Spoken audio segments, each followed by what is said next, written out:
Assalamualaikum warahmatullahi wabarakatuh. Perkenalkan, kami dari kelompok 5, kami akan menjelaskan tentang Mastigopora. Kami terdiri atas Putra Dina Putri, Maulidina Putri Khairuddin, Septina Nur Fadilah, Tania Cahya Astuti, Usri Fatul Jannah. Selanjutnya akan dipresentasikan atau dijelaskan oleh rekan-rekan saya.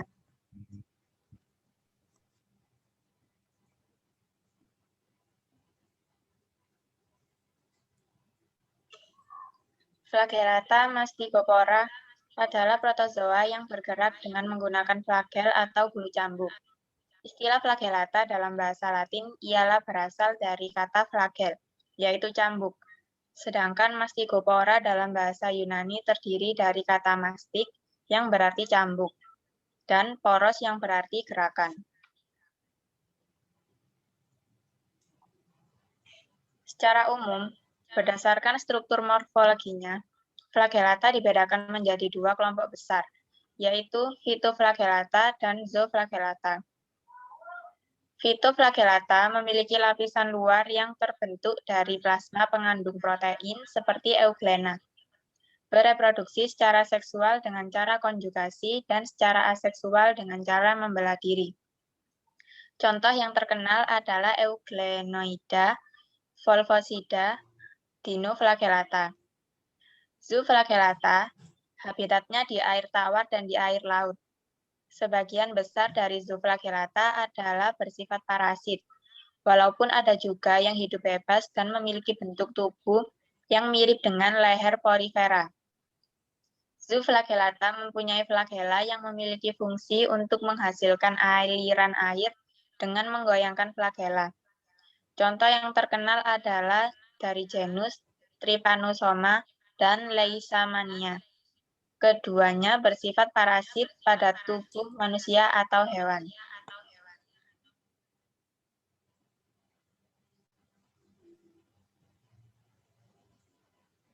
Ciri-cirinya. Yang pertama, bergerak dengan bulu cambuk flagellum. Memiliki palikel, bersifat mikroskopis, universal atau berkoloni. Memiliki mitokondria atau tidak. Hidup secara parasit atau simbolis mutualisme. Tidak dapat membentuk kista. Hidup di air tawar dan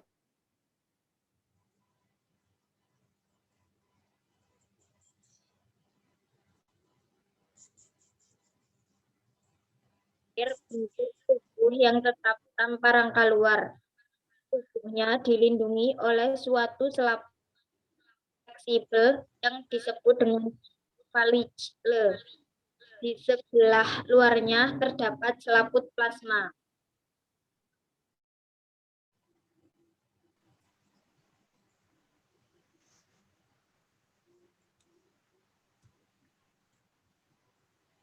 Selanjutnya, macam-macam flagellata berdasarkan bentuk. Pertama, Phytoflagellata. Bentuk seperti tumbuhan dan dapat melakukan fotosintesis. Bagian-bagian dari Phytoflagellata sendiri, yakni ada flagel, bintik mata, vakuola kontraktil, kloroplas, nukleus, vakuola makanan, mitokondria, dan perikel. Ciri-ciri Phytoflagellata. Pertama, dapat bereproduksi dengan secara seksual dengan konjugasi atau juga seksual yakni dengan membelah diri. Kemudian dapat bersifat holozoik, holofoik, dan saprophytic. Dan yang ketiga, habitat utama bisa berupa perairan bersih atau kotor.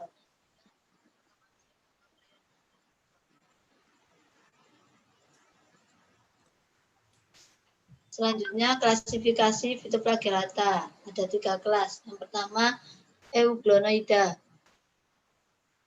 Euglenoida ini memiliki bentuk yang menyerupai gelondong dan diselimuti oleh pelikel. Euglenoida mempunyai 1 atau 2 flagella di bagian ujung interior. Yang kedua ada Volvosida.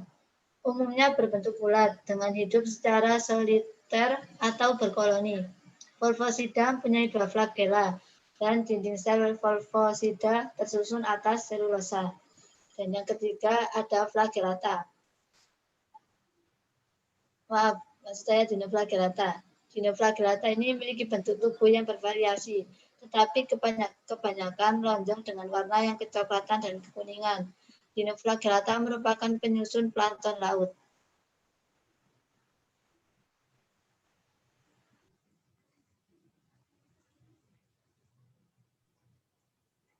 Macam-macam flagellata berdasarkan bentuk yang kedua, yaitu zooflagellata, yaitu flagellata yang mirip dengan hewan, memiliki transisi dari bentuk organisme prokariotik menjadi eukariotik, tidak memiliki kloroplas, bersifat heterotrof, dan bereproduksi secara aseksual.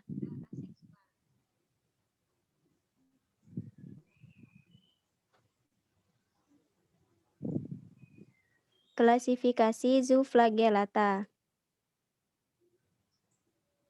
Yang pertama, merupakan salah satu golongan dari zooflagellata, yakni dengan bentuk tubuh pipih panjang seperti daun serta tidak membentuk kista. Trypanosoma hidup di dalam sel darah merah, sel darah putih, dan sehati tubuh vertebrata inangnya. Infeksi karena trypanosoma disebut juga dengan trypanosomiasis.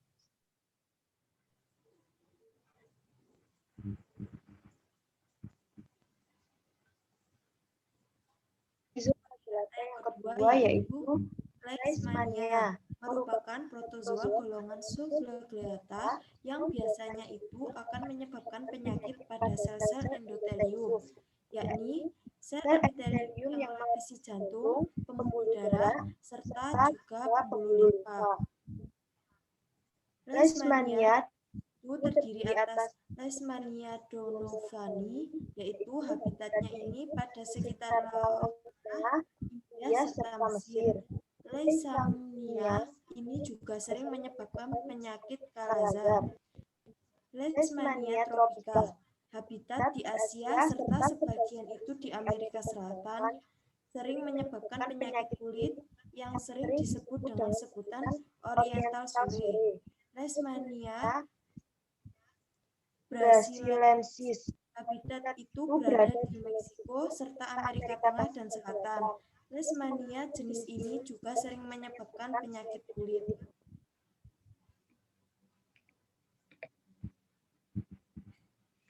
Untuk habitat, air merupakan faktor penting keberadaan flagellata. Selain ketersediaan makanan, pH dan suhu, flagellata dapat ditemukan di lingkungan air tawar, danau, sungai, kolam, atau genangan air. Misalnya, Euglonoida dan Fulcosida maupun airan laut misalnya Dinoflagellata.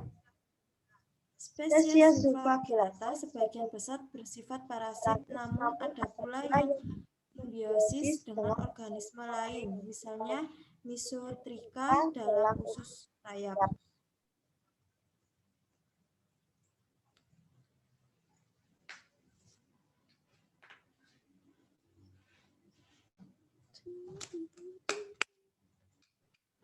Yang terakhir ada reproduksi.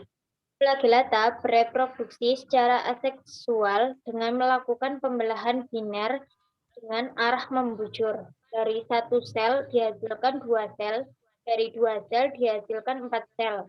Pembelahan sel dan inti sel tidak diikuti oleh pembelahan flagella, tetapi flagella baru akan terbentuk pada sel anak hasil pembelahan. Pada flagellata yang hidup di parasit seperti Trypanosoma sp, pembelahan biner dapat terjadi di jaringan darah tubuh inang.